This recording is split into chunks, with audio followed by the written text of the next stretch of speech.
कल ही मैंने वन पंच मैन का सीजन 2 खत्म करा और फिर मेरे मन में ख्याल आया क्यों ना गारो की बैक स्टोरी जानी जाए अच्छे से। लेकिन जब मैंने यूट्यूब पे सर्च किया बैक स्टोरी ऑफ गारो तो मेरे को वहाँ पे उस पर कोई भी वीडियो देखने को नहीं मिली। और फिर मैंने सोचा कि किसी ने ऐसी वीडियो नहीं बनाई है तो मैं ही बना देता हूँ। और फिर मैंने बहुत सारी रिसर्च करी, सालों लग गए इस रिसर्च को करने में। मेरे को मजाक कर रहा हूँ, 1 घंटे में हो गई थी।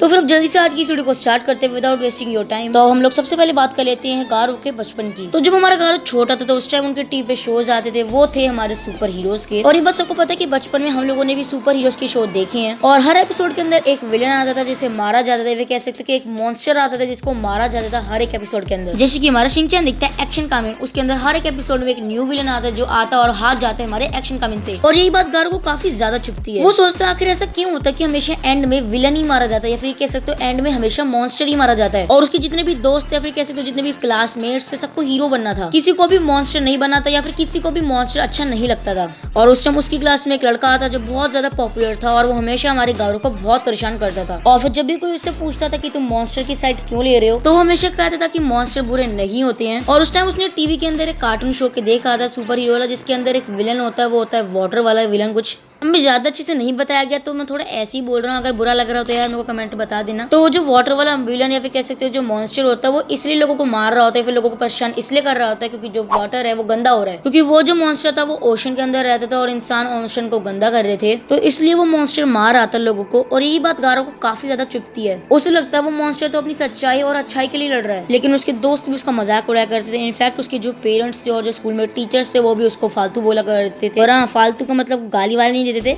ये ना तुम गाली वाली समझ लो।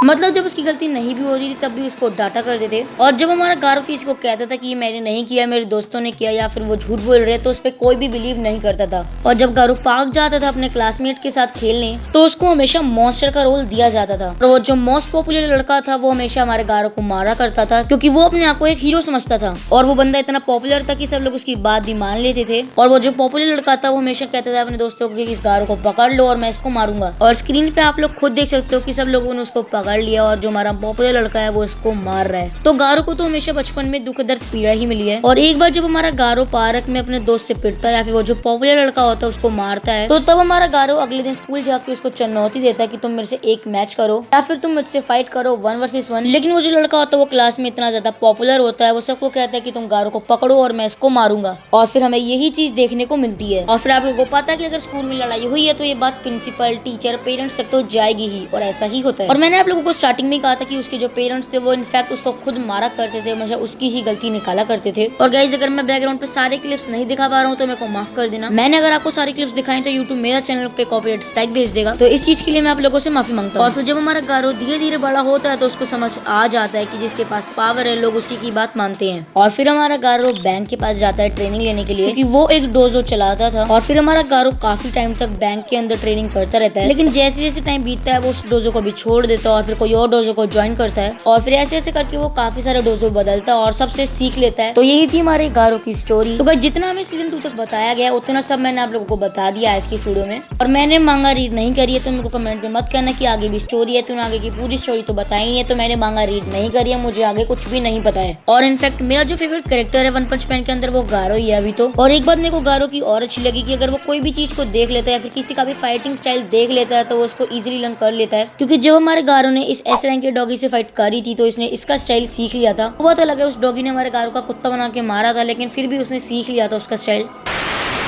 और बाद में उसको उसने यूज भी किया था फाइट के अंदर। और जब हमारा गारो इस बंदे से फाइट कर रहा था तो इसकी एक भी गोली नहीं लगी थी हमारे गारो को, क्योंकि गारो पहले ही प्रेडिक्ट कर लेता था कि कौन सी गोली कहाँ जाने वाली है। तो गारो का कैरेक्टर हमें देखने को तो बहुत ज्यादा पावरफुल मिला है। तो गाइस आज की वीडियो यहीं पे खत्म करते हैं। मैं मिलूंगा आपको किसी और वीडियो में, लेकिन तब तक के लिए बाय गाइस। और हाँ गाइस चैनल को सब्सक्राइब कर दो जल्दी से, भले मेरे लिए नहीं तो गारो के लिए ही कर दो।